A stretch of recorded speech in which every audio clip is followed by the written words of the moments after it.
गरुड़ पुराण हमें यह सिखाता है कि जीवन का असली उद्देश्य केवल जन्म लेना, कर्म करना और मृत्यु को प्राप्त होना नहीं है, बल्कि आत्मा की मुक्ति यानी मोक्ष प्राप्त करना है। मोक्ष का अर्थ है आत्मा का जन्म और मृत्यु के चक्र से मुक्त होकर परमात्मा में विलीन हो जाना।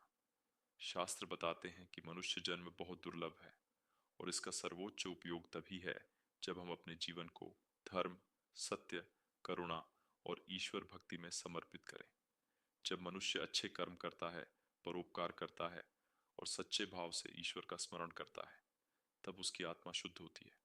ये शुद्ध आत्मा मृत्यु के बाद पुनर्जन्म के चक्र से छुटकारा पाकर सीधा परम धाम की ओर जाती है।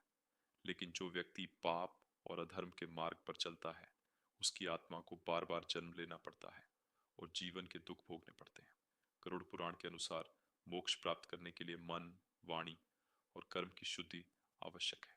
सत्य बोलना, दूसरों की सहायता करना, क्रोध और लोभ पर नियंत्रण रखना तथा नियमित रूप से ईश्वर की आराधना करना ही मोक्ष का मार्ग है।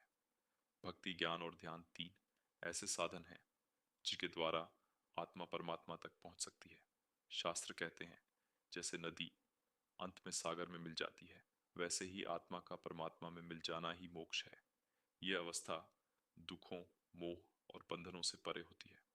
जब आत्मा इस परम सुख को प्राप्त कर लेती है तो उसे फिर कभी जन्म और मृत्यु का भय नहीं रहता। सीख: जीवन का असली उद्देश्य धन, यश या पद नहीं, बल्कि मोक्ष की प्राप्ति है। अच्छे कर्म, भक्ति और सत्य के मार्ग पर चलकर ही हम मुक्ति पा सकते हैं। यदि आप धर्म और जीवन के गहरे रहस्यों को जानना चाहते हैं तो चैनल को सब्सक्राइब जरूर करें।